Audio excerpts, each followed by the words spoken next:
ये क्या full screen में दिख रही है आपको? नहीं। नहीं सर, अभी तो नहीं दिख रही। इसको फुल स्क्रीन में करने का क्या तरीका है? मुझे तो दिख नहीं रहा वो वाला जो ऑप्शन इसमें फुल स्क्रीन का होता है ना। सर इसको एक बार डाउनलोड आई थिंक।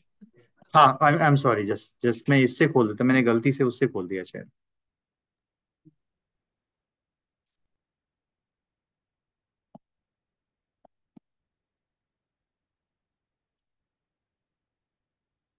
ये हो गया।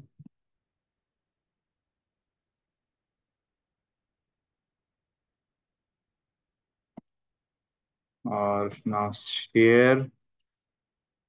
शेयर।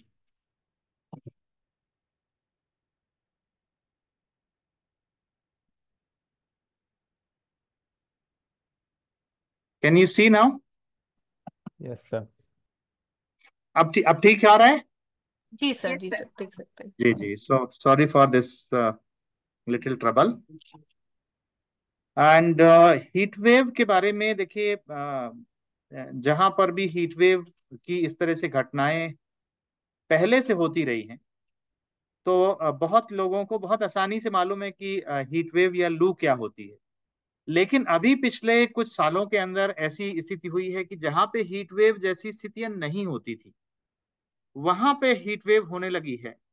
और जो हमारे यंग मेंबर्स ऑफ सोसाइटी हैं, यंग मेंबर्स ऑफ फैमिली हैं, जिनको थोड़ा सा अंदाजा कम होता है कि ये लू या हीट वेव कैसे होती है, उनके लिए जानना थोड़ा ज्यादा जरूरी है। क्योंकि कई बार लोग ऐसा बात करते हैं कि मुझे पेट में दर्द हो रहा है, या मुझे अचानक से हेडेक हो रहा है, या मुझे अचानक से वॉमिटिंग फील हो रही है, या मुझे फीवर फील हो रहा है, वीकनेस फील हो रही है। उन्हें अंदाजा नहीं होता है कि वो हीट वेव के शिकार हुए हैं, हीट वेव से उनका एक्सपोजर हुआ है, या बाहर की जो स्थितियां हैं वो हीट वेव की हुई हैं। कई बार हम इस चीज को नहीं समझ पाते हैं। तो ये मुद्दा बड़ा इंपॉर्टेंट हो जाता है कि लोग जाने कि हीट वेव की स्थितियां किसको कहते हैं, और अगर ऐसी चीज होती है तो वो उसको तब रिलेट कर पाएंगे कि हीट वेव का उनको प्रभाव हुआ है। तो हीट वेव के बारे में एक यही देखें कि जो अ, अ, अ, असामान्य रूप से जब गर्मी बढ़ जाए, असामान्य रूप से जब बहुत तापमान बहुत बढ़ता है। अब असामान्य भी एक ऐसी चीज होती है कि जिसको हर व्यक्ति अलग अलग तरीके से समझेगा। तो असामान्य का मतलब हम कई बार कहते हैं कि 5 डिग्री लगभग जो यहाँ का जो औसत टेम्परेचर माना जाता है, कि भाई अगर हम कहते हैं कि भाई दिल्ली में लगभग इस सीजन में ये टेम्परेचर लगभग जो है वो 44 डिग्री के आसपास होना चाहिए, इससे ज्यादा नहीं होना चाहिए। लेकिन वो टेम्परेचर 48 डिग्री 49 डिग्री हो जाए, तो जो वहां का जो जो औसत तापमान है, जो उस समय का होना चाहिए, उससे जब 5 डिग्री बढ़ जाए, तो इस स्थितियों को हम साइंटिफिकली हीट वेव कहते हैं। अब ये बात इसलिए भी आती है क्योंकि पहाड़ों में दूसरी दूसरी एक डिफिनीशन ये भी है कि 45 डिग्री के ऊपर जो तापमान चला जाए उसको भी हीट वेव कहते हैं। तो ये दो तरीके की परिभाषाएं आती हैं। एक प्रश्न उठेगा कि ये दो तरीके की परिभाषाएं क्यों हैं? परिभाषाएं इसलिए है कि एक तो कि 45 डिग्री के ऊपर जब जाती है, जब टेम्परेचर हो जाए हवा का और वायुमंडल का, और जो जो हमारा जो लैंड सरफेस है वहां पे टेम्परेचर बढ़ जाए 45 से ऊपर, तो वो हमारे लिए खतरनाक इसलिए हो जाता है कि हमारी जो बॉडी है, हमारी बॉडी उसको सस्टेन करने में बड़ी दिक्कत होती है। हमारी बॉडी जो है वो वो जितने टेम्परेचर को सहन करती है उससे वो काफी ज्यादा बढ़ जाता है, और हमारे जो जो थर्मो रेगुलेटरी सिस्टम है उसके ऊपर बहुत प्रेशर पड़ना शुरू हो जाता है। फिर आप बोलेंगे कि जो दूसरी डेफिनेशन है कि 5 डिग्री बढ़ जाए, वो क्यों है? वो इसलिए है कि मान लीजिए शिमला जैसी स्थिति है, जगह है, या कश्मीर जैसी जगह है, या जैसे कनाडा है जहाँ पे आधे साल बर्फ ही रहती है। तो ऐसी जगहों में भी कई बार ऐसा होता है कि जहां टेम्परेचर औसतन 20 डिग्री, या औसतन हो सकता है 15 डिग्री उन दिनों रहना चाहिए, लेकिन औसतन अगर 15 डिग्री रहना चाहिए और वहां पे वो 19 डिग्री 20 डिग्री हो गया, तो वो हीट वेव की स्थिति मानी जाती है। क्योंकि वहां के लोगों का जो जो शरीर है और जो परिस्थिति के हिसाब से जो अनुकूलन है, उसमें बड़ा मुश्किल हो जाता है। क्योंकि 15 डिग्री के हिसाब से रहने के हिसाब से हम खाना पीना कपड़े सब चीज का हमारा होता है, और वो अचानक से वहां पे 20 डिग्री हो गया तो हम उसको सस्टेन नहीं कर पाते। तीसरी बात ये है कि जो हीट वेव की जो डेंजर है, वो डेंजर कैसे बढ़ जाता है, उतने ही तापमान में अगर जो आर्द्रता है वो कम है, ह्यूमिडिटी कम है, तो उतना खतरा कम होता है। लेकिन अगर आर्द्रता और बढ़ जाए, क्योंकि जब आर्द्रता बढ़ जाती है तो हमारा हमारा जो स्वेटिंग है वो कम हो जाती है, क्योंकि वायु में दबाव होता है, वायु में आर्द्रता होती है। तो हमारा जो वाटर का इंटेक है, जो जो थर्मो रेगुलेटरी सिस्टम के साथ साथ हमारा जो हाइड्रो रेगुलेटरी सिस्टम है, उसके अंदर भी बड़ा चैलेंज पैदा हो जाता है और एक नए तरीके का प्रेशर हमारा शरीर झेलता है, जिसमें तापमान बढ़ा हुआ है और साथ साथ आर्द्रता भी ज्यादा होती है। तो इसीलिए आप देखेंगे कि जब बादल की स्थिति होती है और आर्द्रता बढ़ी होती है, उस समय बहुत ही ज्यादा डिस्कम्फर्ट होता है।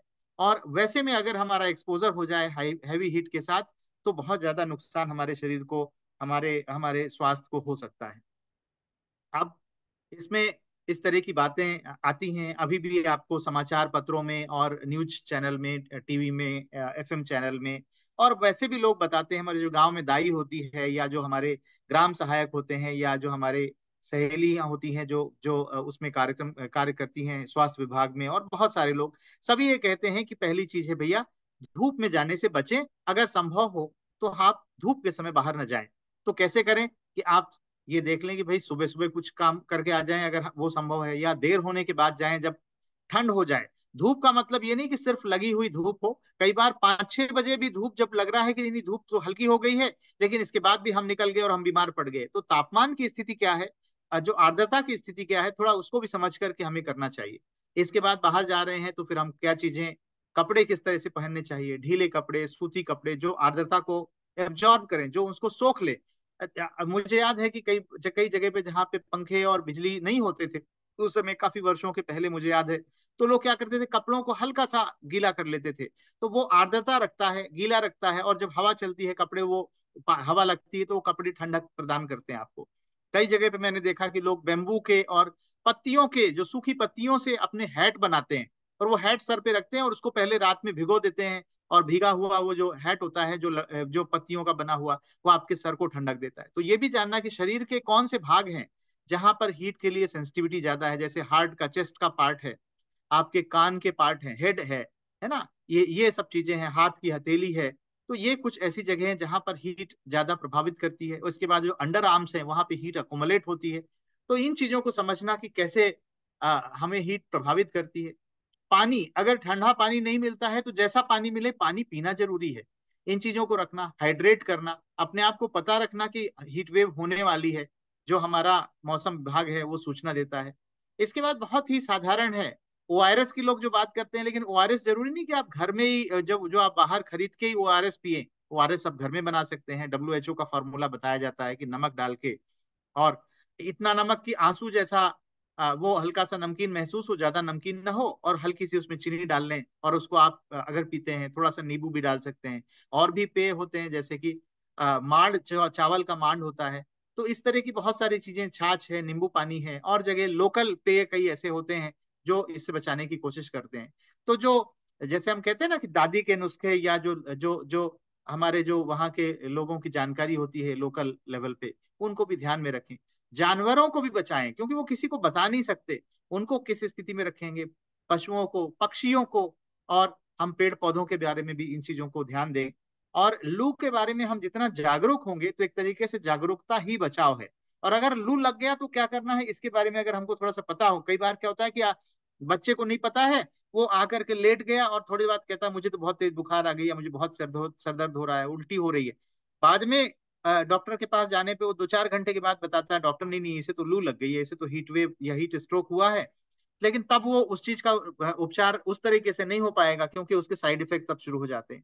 तो अगर तुरंत लू लगती है तो अगर आप बर्फ का इस्तेमाल कर सकें या ठंडे पानी का आप एक्सपोजर दें, ताकि जो तुरंत गर्मी का प्रभाव हुआ है उससे हम बचा पाए। पहली चीज, हम छाए में जाएं, पानी पिएं, और कुछ इस तरीके की चीजें का सेवन करें ताकि हमारा शरीर हाइड्रेट हो जाए, और उसकी जो स्वयं की जो बचाव क्षमता है वो काम करने लगे। इसके बाद कई ये भी होता है कि जो हीटवेव का प्रभाव है वो अलग अलग व्यक्तियों को अलग हो सकता है। अगर आप यंग हैं, आप बच्चे हैं, तो बच्चों को प्रभाव कुछ ज्यादा होता है, उनकी जो थर्मो रेगुलेटरी सिस्टम है उसके बारे में। इसके साथ साथ जो वृद्ध होते हैं उनकी सहनशीलता कम हो जाती है। जो जो प्रेग्नेंट वीमेन है, उनके साथ की स्थितियां, तो ये जानना कि किन लोगों का एक्सपोजर कितना है, कितनी हमारी क्षमता है, उसके हिसाब से हमें देखना चाहिए। और उसके हिसाब से हमें अपना कपड़ा, अपने अपने वस्त्र, अपना भोजन, बाहर जाएं तो क्या हम छाते का इस्तेमाल करके जाएं, या हम क्या अवॉइड कर सकते हैं, दोपहर के समय बाहर ना निकले, हम कोई ठंडे स्थान पे रहें। तो उन चीजों को देखना है। जमीन अगर ठंडी है तो उसके पास लेट सकते हैं, लेकिन अगर जमीन गर्म है तो हमें देखना है कि कहाँ पे लेटना है जहां से हवा हमें मिलती रहे, लेकिन गर्मी से हम बच सकें। और कैसे हम फर्स्ट एड दे सकते हैं, ये छोटी छोटी बातें हैं जिनके बारे में अगर जानकारी हो और अगर जरूरत पड़े तो डॉक्टर से कैसे सलाह ली जाए, या डॉक्टर को या एम्बुलेंस को कैसे हम मदद के लिए बुला सकते हैं। तो ये कुछ बहुत बड़ी बातें नहीं हैं तो बहुत छोटी छोटी बातें, लेकिन फिर भी हम देख रहे हैं कि इस साल भी लोगों के स्वास्थ्य को, लोगों के सुरक्षा को हानि हो रही है हीट वेव के चलते। इसका मतलब क्या है? इसका मतलब ये है कि हम चीजों को अनदेखा कर रहे हैं, हम चीजों को नहीं समझ रहे हैं। पहले भी हीट वेव होती थी, अभी भी हीट वेव होती है, लेकिन हीट वेव का प्रभाव अभी कभी बार ज्यादा बढ़ जाता है। मैं एक उदाहरण देता हूँ, कई ऐसे कार्यालय हैं, उद्योग हैं या बिल्डिंग्स हैं जहां पे बहुत लोगों ने एसी लगा रखा है। एसी से अंदर का तो ठंडा हो गया, लेकिन बाहर जितनी गर्मी थी उससे ज्यादा एक्स्ट्रा गर्म हो गया। अगर कुछ लोग वहां पे बैठे हैं या वहां पे जिनका एक्सपोजर है, शायद उनके लिए ये हीट वेव कंडीशन और खराब हो जाएगी। कैसे इन स्थितियों को देखा जाए और कैसे उनके बैठने की व्यवस्था की जाए, कैसे उनको सुरक्षा प्रदान की जाए, इन चीजों को समझना। जहां बहुत कंजेस्टेड बिल्डिंग्स और कंस्ट्रक्शन होते हैं, छोटे छोटे बिल्डिंग या मल्टी स्टोरीड बिल्डिंग बहुत सारे बनेंगे, जहां पे आप देखेंगे वहां पे हवा अच्छे से नहीं जा पाएगी, वेंटिलेशन नहीं होगा। तो ऐसी स्थितियों में जो हीट है वो ट्रैप हो जाती है। तो कल की हीट ट्रैप है ऑलरेडी, वो नहीं निकल पाई, आज की हीट और बढ़ गई, तो हीट मल्टीप्लाई हो जाती है। ऐसी स्थितियां हीट वेव के प्रभाव को और बढ़ा देती हैं। तो इन चीजों को समझना कि हम कैसे, कूलर अगर नहीं है तो जो खस की या बांस की या और घास घास पात की चीजों से क्या हम एक कूलर जैसी व्यवस्था कर सकते हैं? क्या पंखे की हवा ऐसे बना सकते हैं कि वो ठंड से गुजरे और हमें ठंडी हवा दे पाए? तो इन चीजों को समझना। अगर बिजली भी चली गई, कई जगह ऐसी है कि बिजली बहुत कम आती है या बिजली आती है चली जाती है, बिजली चली गई तो हमने जो वस्त्र ओढ़े हुए हैं, कपड़ा ओढ़ा हुआ है, अगर हम हल्का सा भिगो लें, थोड़ा सा पानी मिल जाए, हल्का सा भिगो लें, हमारे शरीर को ठंडा रखने में मदद करती है। अपने पहनने वाले कपड़े को ही अगर हल्का सा हम पानी ये छींटे उसमें डाल दें, थोड़ा सा भीग जाए, चेहरे को थोड़ा सा पानी लगा लें, बालों को थोड़ा सा पानी लगा लें, हथेली में थोड़ा पानी लगा लें, इन चीजों को ध्यान दें। और जैसे कि कई बार लोग कहते हैं कि प्याज का इस्तेमाल, अगर लू लग गई तो इन चीजों को, क्योंकि वो फास्ट एवोपरेट करता है और वो टेम्परेचर को कम होने में मदद करता है। तो इन चीजों को देखना है। और ये इस तरीके के सिम्टम्स जो हैं वो डॉक्टर जो हैं, जो चिकित्सक हैं, वो बताते हैं। लेकिन ये साधारण सी बातें हैं। हम अगर पहले बचाव कर लेंगे तो हमें बहुत मेडिकल ट्रीटमेंट तक नहीं जाना पड़ेगा।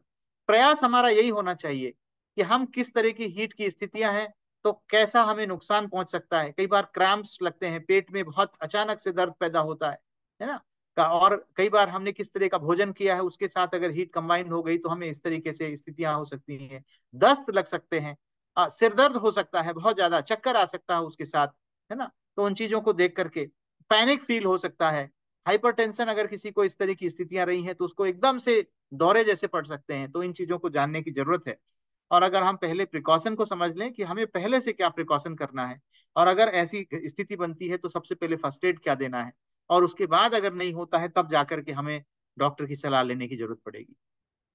ये दो चित्र हैं, आप देख रहे होंगे, पहले भी मैंने इन चित्रों को दिखाया कि एक तरफ देख रहे हैं कि भवनों को ऐसे निर्माण कर दिया गया, जो नंबर 2 है कि उसमें वेंटिलेशन मिल पा रहा है, लेकिन नंबर 1 में देखेंगे कि सिर्फ कंक्रीट ही कंक्रीट है और पूरा फंसा हुआ है, हवा भी निकलने की जगह नहीं दे रहे हैं हम। तो कैसे होगा, है ना। ये बहुत कोई साइंस, बड़ी साइंस नहीं है। लेकिन आपको ऐसे भी भवन दिख जाएंगे कि जहां पे लोग ऐसे घर बनाए हैं और उसके बाद उन्होंने अपने वहां छोटे छोटे पौधे लगाए हुए हैं, कुछ बेलें चढ़ाई हुई हैं, छत के ऊपर बोरी जो है, वो जो जूट के बैग हैं उनको भीग करके डाल देते हैं लोग, कई बार वहां पे डाल देते हैं ताकि सीधी धूप ना पड़े और वो पानी को थोड़ा एब्जॉर्ब करके रखती है, तो वो थोड़े से ठंडे रहते हैं घर, है ना। फूस की घास की टटियां लगा देते हैं। तो इस तरीके से कैसे हम अपने जो परिवेश है उसको ठंडा कर सकते हैं, होम गार्डन की मदद से इस तरीके से और भी चीजें कर सकते हैं।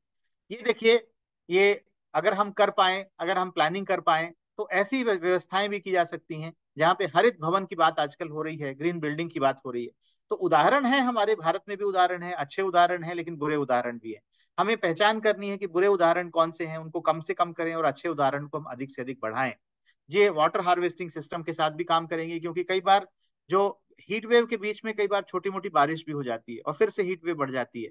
ऐसी स्थितियों में जब ह्यूमिडिटी भी हो जाती है, हम कैसे उसको वेंटिलेटेड रखें अपने जो परिवेश है, है ना, इन चीजों को ध्यान दे। ये इंडोर गार्डन्स की बात है जो मैं बात कर रहा था, घर के अंदर हम थोड़ा सा ठंडगी कैसे कर सकते हैं। मुझे याद है मैं थोड़े दिन पहले केरल गया था और बड़ा अच्छा सा दृश्य देखा मैंने। एक जो ऑटो वाला है, जो टेम्पो चलाता है, जो सवारी लेकर के जो शेयरिंग पे चलते हैं, मैंने देखा कि उस ऑटो वाले ने अपने ऑटो पे बेल चढ़ाई हुई थी, हरी बेलें चढ़ाई हुई थी, और उसने गमले रखे हुए थे। उसने इतने अच्छे से थोड़ा सा वो वेल्डिंग करा करके ऐसा बनाया हुआ था कि छोटे छोटे उसने गमले रखे थे, और उसका हरित हरित ऑटो पूरा दिखाई दे रहा था। मुझे बड़ा अच्छा लगा, मैंने तस्वीर ली थी, मुझे मिली नहीं, नहीं तो मैं दिखाता आज। तो इनोवेशन है, देखिए कि कैसे कर रहे हैं लोग। तो हम अच्छे अच्छी चीजों से हम भी सोचें कि क्या हम अपने भवनों को, अपने परिवेश को थोड़ा ठंडा कर सकते हैं, ग्रीन कर सकते हैं, और हमें हीट वेव से बचाने में मदद करेगा। ये इस तरह के इनोवेशंस भारत में बहुत मिलते हैं, हर क्षेत्र में मिलते हैं। ये मध्य प्रदेश, उत्तर प्रदेश, महाराष्ट्र के कुछ उदाहरण हैं। आप देखेंगे कि खपच्चियों के बीच में पत्तियां, सूखी पत्तियों को लगा करके हैट बनाया गया है, और इस हैट को हम भिगो के अगर रख देते हैं और सर पे लगाते हैं तो छाया भी देता है, लेकिन ये हैट हमारे सर को ठंडा रखता है, और इसकी छाया इतनी होती है कि चेस्ट तक हमारे ठंडा रखता है। इन चीजों को देखिए। आप देखिए ये सुराही बनाई है, जो जो लौकी लौकी जो बॉटल गार्ड होती है, बॉटल गार्ड के अंदर का वो गुदा निकाल करके जो पकी हुई लौकी होती है, जो राइपन्ड वन, उसके अंदर से ये वाटर बॉटल बनाई है। देखिए इसमें, जिसके अंदर पानी ठंडा रहता है, सुरक्षित भी रहता है, और काफी देर तक आप दूर तक लेके जा सकते हैं। तो कैसे इनोवेशंस हैं उसको देख करके हम सीख सकते हैं, है ना। ये देखिए, आप देखिए कि इस तरीके से अभी घड़े घड़े जो है, न इस तरीके के घड़े आने लगे हैं। इस वर्ष मैं भी इस तरह का एक घड़ा अपने घर पे लेके आया हूँ, जिसमें नल भी लगा दे रहे हैं। पहले नहीं होता था तो घड़े टूटने की संभावना होती थी, गंदगी की संभावना होती थी। अभी देखिए बड़े इनोवेशंस आ रहे हैं, टोटी वाले घड़े। पक्षियों के लिए भी पानी रखते हैं, बड़ा अच्छा लगता है। पक्षी आते हैं, आपको थोड़ा अच्छा महसूस होता है, पक्षियों की जान बचती है। उनकी उनके लिए पानी रखने की व्यवस्था कर सकते हैं, दानों की व्यवस्था कर सकते हैं। तो हम बायोडाइवर्सिटी में भी उनकी सुरक्षा के लिए कैसे योगदान करें। इस तरह के बहुत सारे पेड़, सबसे ऊपर लेफ्ट साइड में आपको दिखाई देगा, ये छत्तीसगढ़ के अंदर और कुछ जो भाग है बंगाल का, उड़ीसा का, झारखंड का, उन स्थानों पे हम ये जो इसको बासी बासी बोरा बासी, इस तरीके से कुछ शब्द हैं, इनका इस्तेमाल करते हैं। और देखिए प्याज है, चटनी है, इस तरह का भोजन जो है वो गर्मी के दिनों में शरीर को ठंडा रखता है, और शरीर के अंदर कोई उत्पाद होने को बचाता है। यही चीजें ठंड के दिनों में आपको ठंड से बचाती हैं। कितना अच्छा जो वैज्ञानिक जो जो ज्ञान है वो हमारा ट्रेडिशनल नॉलेज के अंदर है। ऊपर राइट साइड में आप देखेंगे जो बेल का शरबत है, जो काफी न्यूट्रिशियस भी होता है, दिमाग को ठंडा रखता है, आंखों के लिए बहुत अच्छा होता है, और आपको लू से बचाता है। नीचे आप देखेंगे सत्तू है, सत्तू के साथ कुछ हरी पत्तियां, धनिया और इस तरह की चीजें, पुदीना, ऐसी चीजें मिलाई हुई हैं। कई लोग इसमें थोड़ा सा शहद मिला लेते हैं, और वो आपको डिहाइड्रेशन से भी बचाता है, और आपको, आपका पेट भी नहीं खराब होता, और आप इससे बच जाते हैं। तो इन जो ट्रेडिशनल ज्ञान है हमारा, जो जो हमारा जो पूर्व के लोगों का ज्ञान है, इन चीजों को देख करके हम कैसे इसका उपयोग ले सकते हैं। तो बहुत सारी बातें तो मैंने नहीं बताई, कुछ बातें बताई, लेकिन मुझे लगता है कि ये कुछ बिंदु हैं जिनके बारे में सोच करके। और एक सबसे बड़ी बात मैं बोलूंगा कि कई बार दो बातें हैं जिनको ध्यान रखने की जरूरत है। कि कई बार हम विदेशों के हिसाब से चलने की कोशिश करते हैं। हम सोचते हैं कि गर्मी बहुत है तो हम कम से कम कपड़े पहने और बाहर निकल जाए, बाइक से बाहर निकल जाए बिल्कुल कम कपड़े पहन करके, क्योंकि गर्मी है और हवा लग जाएगी हमें। या कई बार हम नायलॉन के कपड़े पहनते हैं, लेकिन आपको पता है नायलॉन के कपड़े जो होते हैं वो गुड कंडक्टर ऑफ हीट होते हैं, और गर्म हो जाते हैं, बल्कि आपको जला देते हैं। और आप कम कपड़े पहन के जाते हैं तो आप सीधे गर्म हवा के संपर्क में आते हैं, और आपका खुद का पसीना इतनी जल्दी उड़ जाता है कि वो आपके शरीर को ठंडगी नहीं दे पाता। तो आपको इन बातों को ध्यान देने की जरूरत है कि कैसे हम अपने शरीर को कवर रखें, खासकर जब हम बाहर जा रहे हैं। शरीर के अंदर, आप घर के अंदर आप रहें, आप कम कपड़े में रह सकते हैं, आपको हवा लगेगी, आपको अच्छा महसूस होगा। लेकिन बाहर जाएं तो आप कैसे उसको ढकें, शरीर को, आंखों को, हाथों को, इन चीजों को ध्यान रखना है, चेस्ट को, ताकि आप बच सकें। और दूसरी बात यह है कि खान पान में, कि कोका कोला और ये चीजें, मैं किसी कंपनी के बारे में नहीं बोल रहा, लेकिन जो इस तरह के पदार्थ हैं उनकी बजाय ये जो प्राकृतिक पदार्थ और इस तरह की चीजें हैं, जो वेजिटेबल से बने हुए, फल से बने हुए, ये चीजें ज्यादा अच्छे देते हैं। तो इन चीजों को ध्यान देना।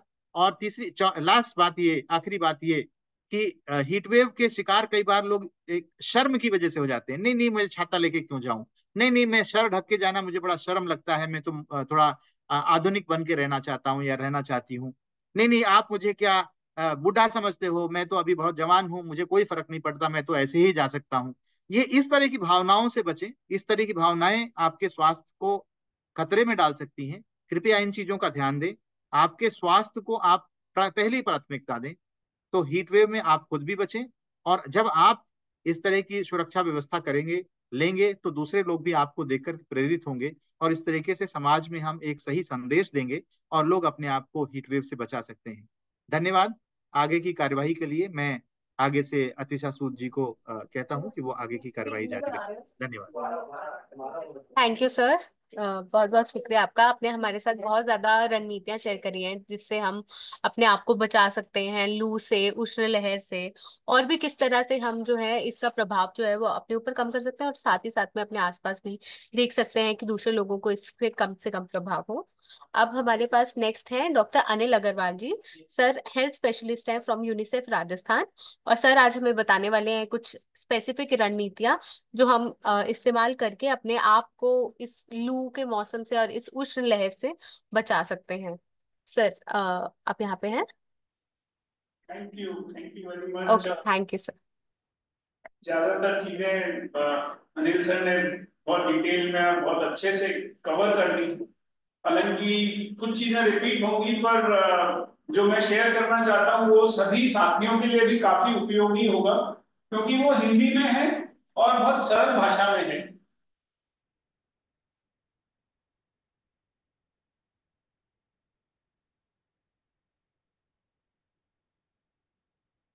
इसलिए मैं ये आप सभी के साथ शेयर करना चाहूंगा। एक ही मॉड्यूल है जो हमने अभी बनाया है सरकार के साथ मिलकर, और मेरे साथी यहाँ पे डॉक्टर मनीषा चावला भी हैं जिन्होंने इसमें बहुत मेहनत की है, और हकीकत में तो ये उन्होंने ही टीम के साथ मिलकर बनाया है। और इस मीटिंग के बाद ये हम आप सभी के साथ शेयर भी कर लेंगे। ये जो अनिल सर ने अभी बताया उसी का बहुत सिंपल और हिंदी में बनाया हुआ एक मॉड्यूल है, जो कि मैं आप सभी के साथ शेयर करना चाहता हूँ। हालांकि ये रिपीटेशन होगा, बहुत सारी चीजों का रिपीटेशन होगा, पर even if it is the cost of repetition, मुझे लगता है कि ये सभी के लिए शायद जानकारी महत्वपूर्ण होगी। इससे पहले मैं कुछ चीजें बताना चाहूंगा जो राजस्थान में पिछले 3 महीनों में हुआ, उसके बारे में मैं थोड़ी संक्षिप्त में जानकारी देना चाहूंगा। कि सभी जिलों के जो RCHOs हैं और जो डिप्टी CMHOs हैं हेल्थ, उनको उनका ओरिएंटेशन हुआ, और नेशनल क्लाइमेट चेंज प्रोग्राम के तहत उनका एनुअल एक्शन प्लान भी बनाया गया, जो कि 5 एरिया में बनाया गया। उनमें से हीट रिलेटेड इलनेसेस भी एक महत्वपूर्ण थी, और क्योंकि इस बार बहुत अच्छा प्रिडिक्शन था, तो पहले से ही मार्च के महीने से ही ये तैयारियां शुरू हो गई थी स्वास्थ्य विभाग में।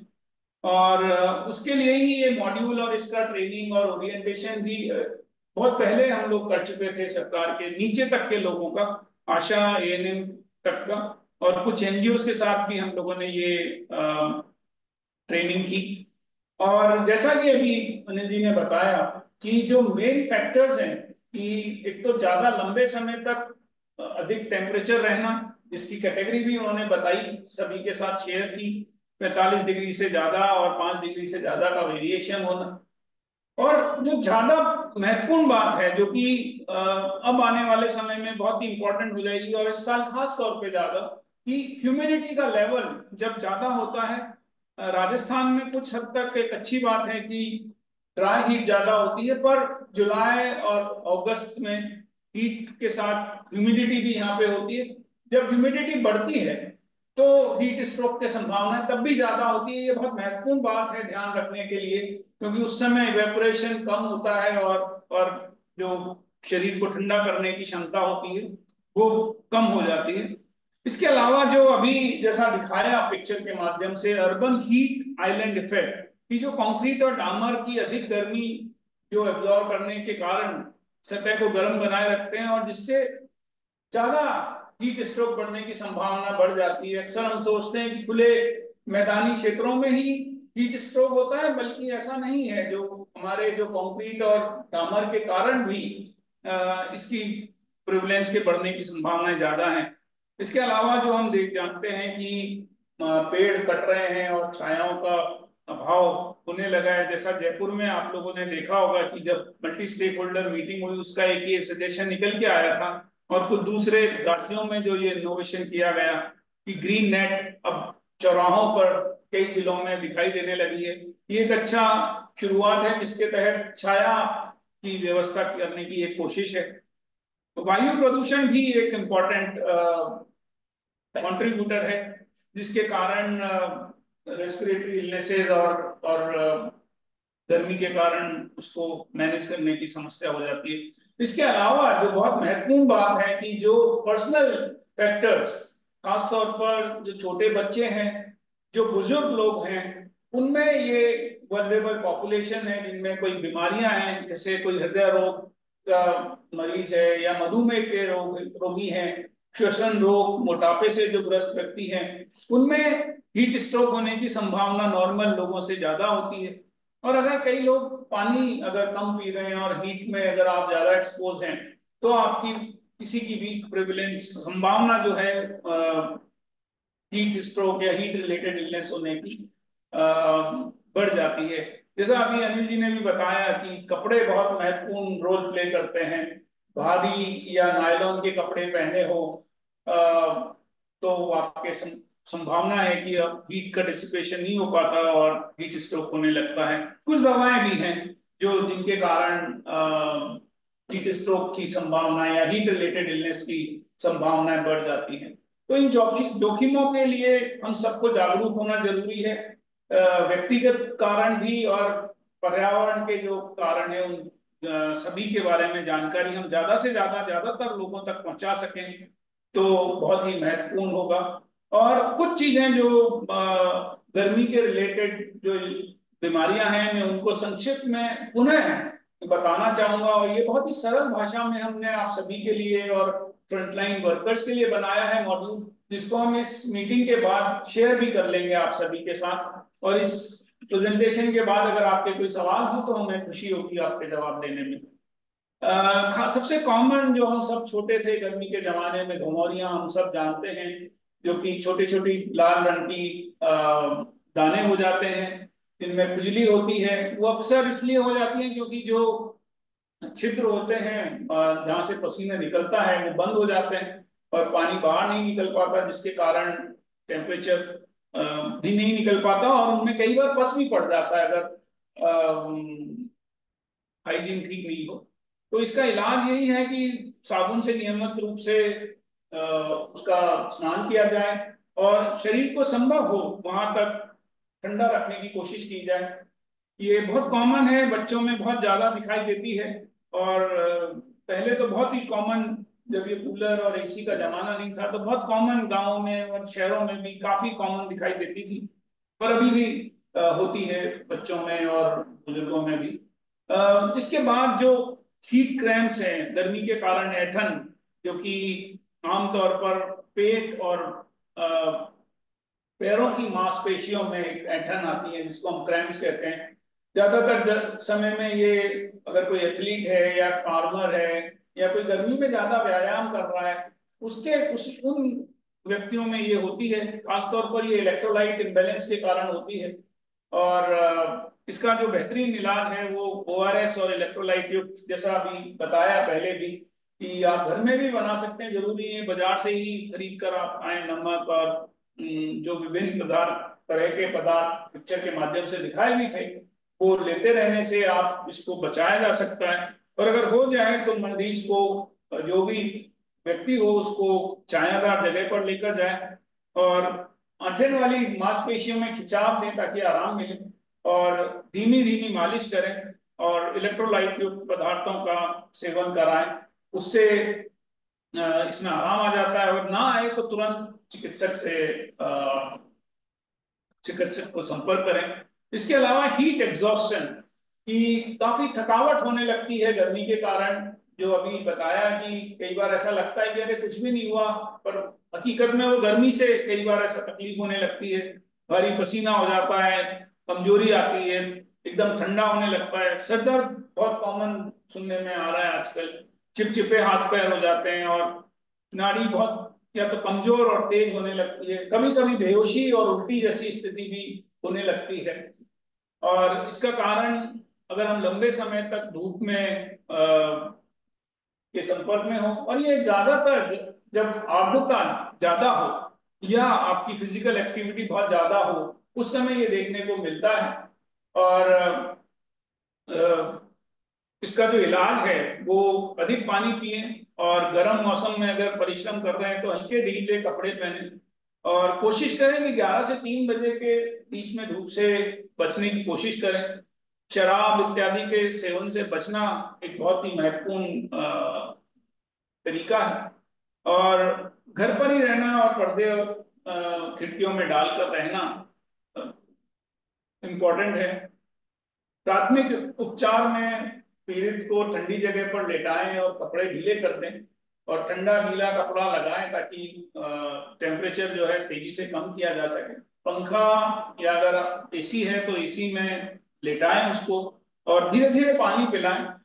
और अगर उल्टी होती है और अगर कॉन्शियसनेस नहीं रह पा रही है तो तुरंत 108 एम्बुलेंस पर कॉल करें और पेशेंट को हॉस्पिटल, नजदीकी हॉस्पिटल लेकर जाएं। मैं एक और के बारे में बात करना चाहूंगा, हीट स्ट्रोक, जो कि काफी इस बार काफी, क्योंकि ओरिएंटेशन काफी था, गांवों तक सेंसिटाइजेशन था तो लोगों में जागरूकता ज्यादा थी। इस बार आए भी काफी हैं, आपने अखबारों में भी देखा है। ऐसा नहीं है कि संख्या बढ़ी है, इस कारण काफी सारे बचे भी हैं, क्योंकि समय रहते जब जागरूकता ज्यादा ज्यादा होती है तो लोग उसके अनुसार एक्शन लेते हैं।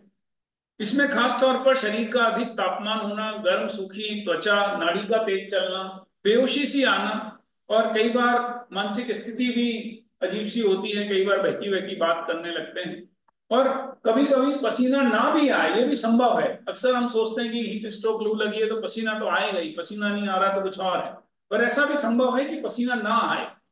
और अधिक गर्म होने के कारण जो है जो टेम्परेचर रेगुलेशन मैकेनिज्म है वही डिस्टर्ब हो जाती है, और जिसके कारण शरीर अपना टेम्परेचर मैनेज नहीं कर पाता है, और टेम्परेचर कई बार 104 से अधिक भी हो देखा गया है।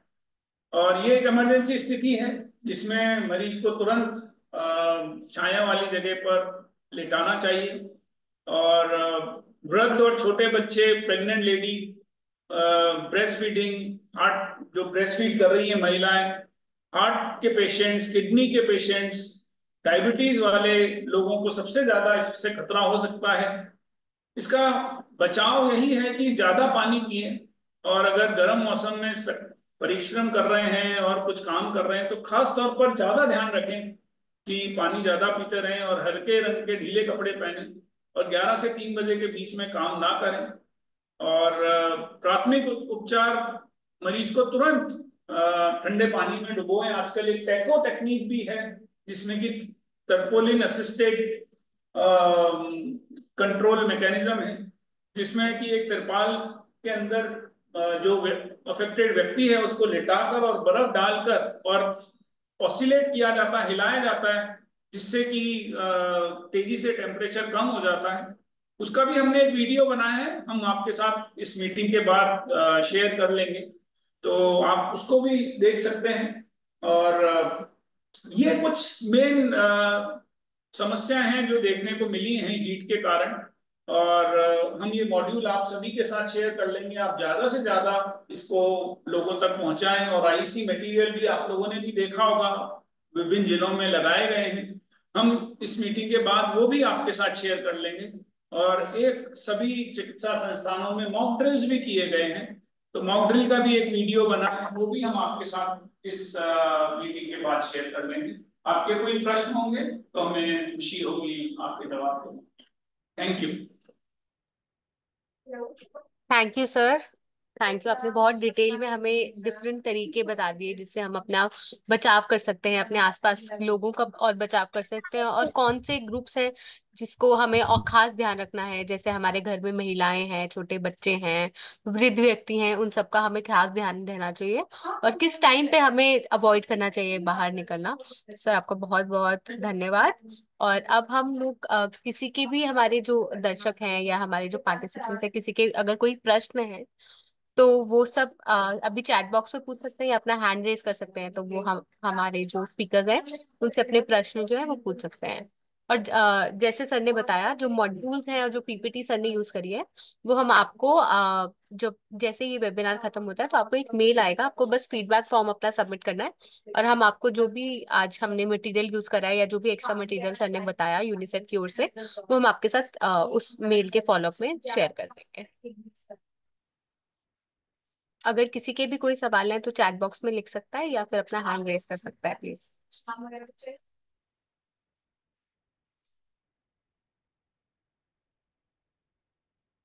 मैम मैं सेशन प्लान भेज देती हूँ आपको। और या किसी के भी कोई सवाल है? सर आई थिंक हम लोगों ने आज काफी कुछ जो है वो ऑलरेडी कवर कर लिया है, इसलिए हमारे शायद पार्टिसिपेंट्स के पास कुछ सवाल रह नहीं गए। इन केस अगर किसी का कोई सवाल है जो बाद में आप लोगों को ध्यान आता है, तो आप हमें मेल के थ्रू भी अपने सवाल जो है वो पूछ सकते हैं, और हम आपको उसका। जी जी सर। जी जी, मैं शिवजीराम संघर्ष संस्थान से बोल रहा हूँ। और मैं आपका बहुत धन्यवाद करना चाहता हूँ, विशेष तौर से स्पेयर इंडिया का और यूनिसेफ का। सबसे अच्छी बात तो ये है कि आपने जो आईसी मटेरियल जो तैयार किया वो हिंदी में है, तो वो सब लोगों के अच्छा सा समझ में आया। अभी मैं कुछ दिन पहले ही मीटिंग में था, और यूनिसेफ से मनीष सांवला जी ने ये जो पीपीटी प्रेजेंट किया था, हम लोग फील्ड में गए तो रियल में अभी इतनी जरूरत है कि एक तो डेथ हमने हमारी आंखों से देखा, क्योंकि हमारा जो मोबाइल मेडिकल यूनिट है, हम वहां तक पहुंचते पहुंचते डेथ हो चुकी थी। अभी मैंने ग्रुप में भी चैट बॉक्स में फोटो शेयर किया एक बच्ची का, वो भी आप देख सकते हैं। तो अभी बहुत जरूरत है इसको करने की, लोगों को समझाने की। तो आप सभी लोगों का बहुत धन्यवाद है, और विशेष तौर से ये है कि आपने हिंदी में तैयार किया, उसके लिए बहुत अच्छा धन्यवाद। शुक्रिया सर। कॉन्ग्रेचुलेशंस यूनिसेफ जिन्होंने ये आईसी मटेरियल टाइम पे और हिंदी भाषा में तैयार किया है, जो सब लोगों के लिए बहुत ही महत्वपूर्ण होगा I think।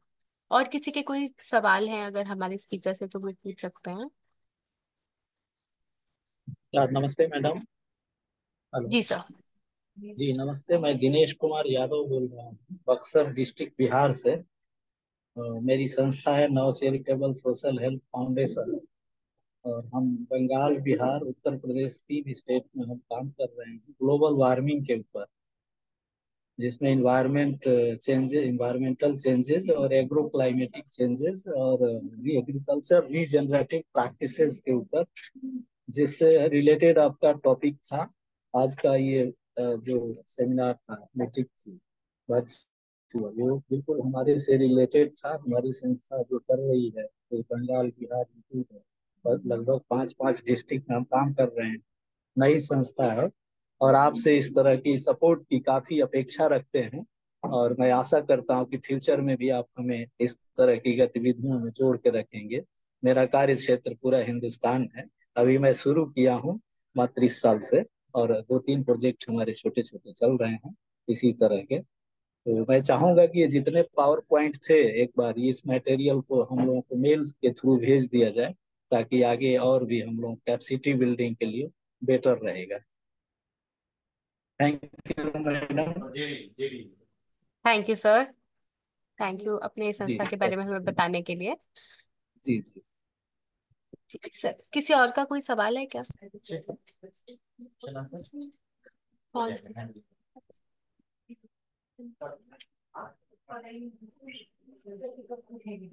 एक हमारे पास सवाल आया है, सरकार कदम क्यों नहीं उठाती बारिश का पानी जमीन में के अंदर इकट्ठा करने का, और जो झील और नहर थी उन्हें दोबारा से चालू करने का, जिसमें कि अपनी कथा हो सके, और जो जमीन में से पानी निकाला जा रहा है उसे काम किया जाए, और इस सबको बंद किया जाए।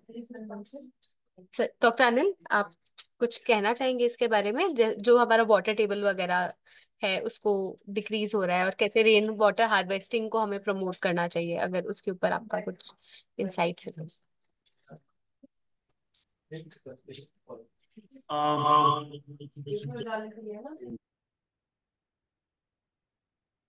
मेरा नाम ऋषभ हेमानी, यूनिसेफ में वाटर सैनिटेशन हाइजीन स्पेशलिस्ट के तौर पे काम करता हूँ।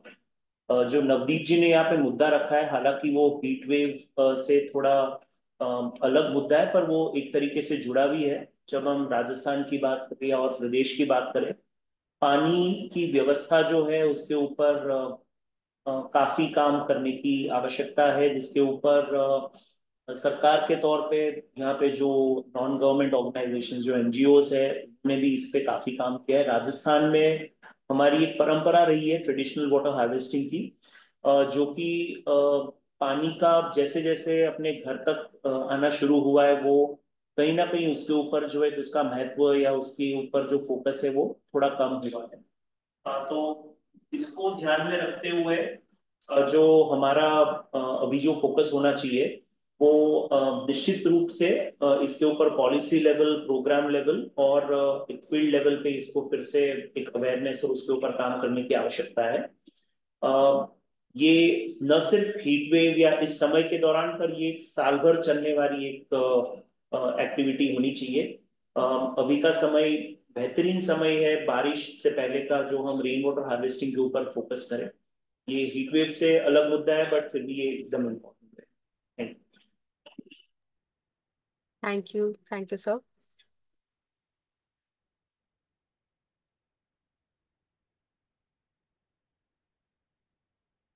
और कोई हमारे पास सवाल है तो हम उन्हें ले, नहीं तो हम इस सेशन को क्लोज भी कर सकते हैं। अनिल सर, आप कुछ ऐड करना चाहेंगे? मैं अभी तो यही ऐड करूंगा कि हीट वेव के स्वरूप भी थोड़ा बदलते रहते हैं। अभी देखिए, देश में कुछ हिस्सों में बीच बीच में अभी बारिश की संभावना हो रही है, और कुछ वेस्टर्न डिस्टरबेंस की वजह से भी छूटा छीटा इस तरह से बूंदाबांदी और इस तरह की स्थितियां होंगी।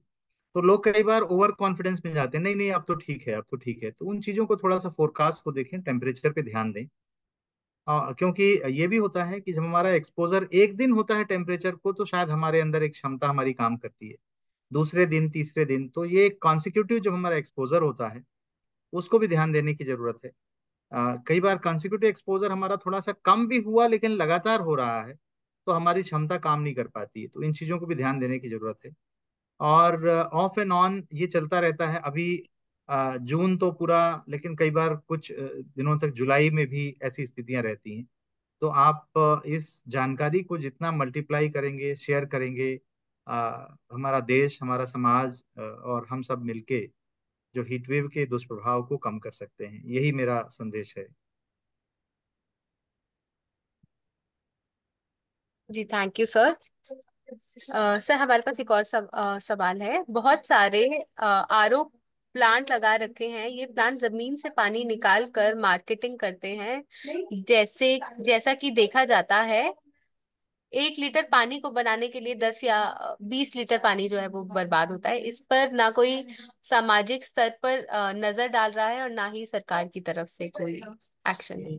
इसके ये रिगार्डिंग आप ये कुछ। हाँ, ये बड़ा महत्वपूर्ण विषय है और इस पे चर्चा भी हो रही है। कल भी मैं एक चर्चा में हिस्सा था इस बात को लेकर के। तो पहली चीज है व्यक्तिगत जागरूकता की। हम जब घर में भी आरओ प्लांट लगाते हैं तो हम देखते हैं कि उसमें कितना पानी बर्बाद होता है।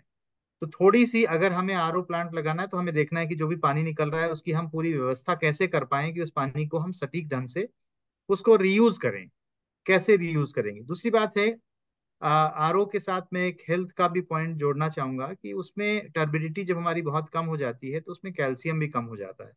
और भारत में खासकर महिलाओं में हमारी कैल्शियम की डिफिशियंसी काफी पाई जा रही है, बच्चों में पाई जा रही है। तो हम ये जानना जाने कि उसकी टर्बिडिटी हमें कितना एडजस्ट कराना चाहिए। और बिल्कुल पानी को हम उसका वो नहीं करें ताकि टर्बिडिटी एकदम कम हो जाए। और उसमें जितना ज्यादा टर्बिडिटी, हम जितना कम से कम टर्बिडिटी करना चाहेंगे, पानी उतना ज्यादा बर्बाद होता है। तो वो भी चीजों का ध्यान रखें। और ये देखें कि फिल्ट्रेशन के और कौन से तरीके हो सकते हैं हमारे पास। कई बार लोग मॉडर्निज्म के चक्कर में, आधुनिकता के चक्कर में भी कहते हैं नहीं भी हम तो वैसे ही आरओ का ही पानी पियेंगे।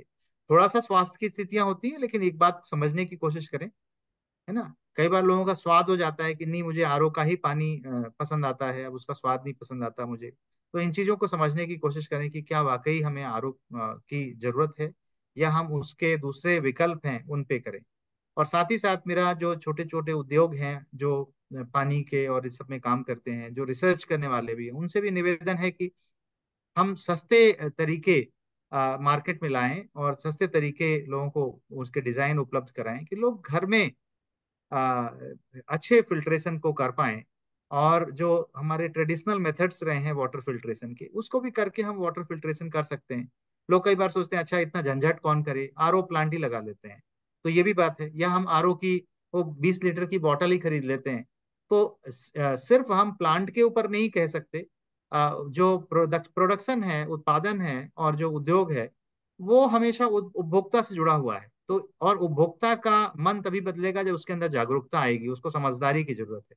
तो हम सबका एक साझा प्रयास होना चाहिए कि लोगों को समझाएं कि हमें कैसे बदलना है धीरे धीरे। और एक रात में शायद बदलाव नहीं आए, एक दिन में बदलाव नहीं आए, लेकिन इस बात को धीरे धीरे हम समझने की कोशिश करें तो जो बदलाव आएगा। धन्यवाद। धन्यवाद सर। इसी में ऐड करते हुए हमारे पास प्रेम कुमार पटेल जी हैं। उनका एक बहुत अच्छा पॉइंट है कि ये हीट वेव से इतना रिलेटेड नहीं है, लेकिन इन जनरल जलवायु परिवर्तन जो हमारा हो रहा है, उसके लिए हमें सरकार की रणनीतियों और योजनाओं का इंतजार करने के बजाय हर एक व्यक्ति को व्यक्तिगत रूप से एक एक एटलीस्ट प्लांट या ट्री लगाने का संकल्प लेना चाहिए। उससे एक मल्टी लार्जर लेवल पे जो है वो हम कुछ ना कुछ जो है वो चेंज देख पाएंगे। थैंक यू सर, बहुत अच्छा आपका सजेशन है। और सर हमारे पास एक और सजेशन है कि हम मटका फिल्टर्स जो है वो भी यूज कर सकते हैं। उससे पानी सेफ भी होगा, कोल्ड भी होगा और एडिशनल कॉस्ट भी नहीं बढ़ेगी। जी, मैंने मिट्टी का बना जग भी देखा है, पंकज, तो जिसमें तुम्हारा जितना काम क्या पानी रहेगा पीना है सुनो। हम रख देते हैं और 1 घंटे के अंदर लगभग ठंडा हो जाता है। और उसमें 5-6 गिलास पानी रहता है। तो आजकल काफी इनोवेशंस आ रहे हैं। तो इस तरह की चीजें काफी अच्छी हैं, उनको हम देख सकते हैं। जी जी। जी सर।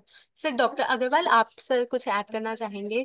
फिर हम आई थिंक ये वाला वेबिनार जो है वो क्लोज कर सकते हैं। क्लास को ठीक है। थर्ड पे चेंज करना पड़ेगा मुझे। एक करना घंटे बाद चाहिए। तुम्हें बाहर।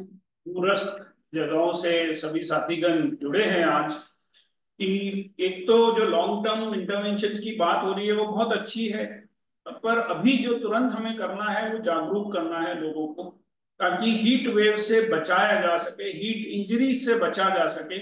और हीट के कारण जितनी भी इंजरी हो रही है वो उसके कितने रिमिनेंट इफेक्ट हैं वो हम अभी बहुत ज्यादा नहीं बता पा रहे हैं। तो सबसे पहला है कि जागरूक किया जाए लोगों को, और उससे बचाने का ज्यादा से ज्यादा लोगों तक ये बात पहुंचाई जाए कि हीट वेव से कैसे बचा जाए।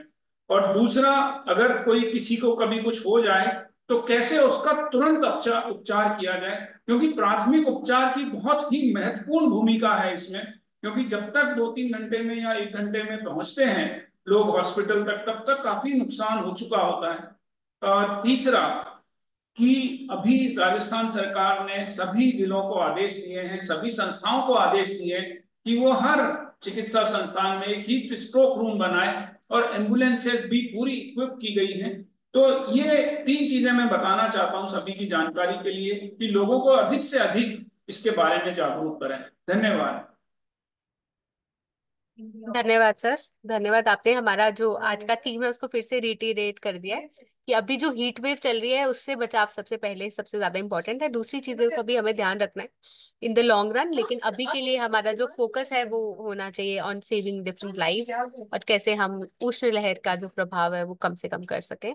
इसी के साथ जो भी हमारे अब और क्वेश्चन है वो आप हमें मेल पे लिख सकते हैं और हम उसके जवाब आपको वहां पे प्रोवाइड कर देंगे। साथ ही साथ जैसे कि मैंने बताया, जो हमारी पीपीटीज और जो भी मटेरियल आज यूज हुआ है और एडिशनल मटेरियल जो भी यूनिसेफ प्रोवाइड करना चाहेगा वो आपको फीडबैक फॉर्म के साथ में मेल पे जो है वो रिसीव हो जाएगा। अब मैं इनवाइट करना चाहूंगी miss Michelle Mohan from Sphere India to give a formal vote of thanks. धन्यवाद अतीशा, आज के सेशन को इतने बेहतर तरीके से संचालित करने के लिए। मैं सभी ऑर्गेनाइजिंग टीम मेंबर्स के तरफ से हमारे पैनलिस्ट प्रोफेसर अनिल गुप्ता और डॉक्टर अनिल अग्रवाल को धन्यवाद कहना चाहूंगी कि उन्होंने इतने महत्वपूर्ण बातें जो है बहुत सरल तरीके से हम सब तक पहुंचाए। और इसी से मैं ये भी कहना चाहूंगी सभी प्रतिभागियों को हमारे साथ अपने सवाल और विचारों के साथ जुड़ने के लिए बहुत बहुत धन्यवाद। हम आशा करते हैं कि आगे के जो हमारे सत्र होंगे उसमें भी आप हमारे साथ जुड़ेंगे। धन्यवाद।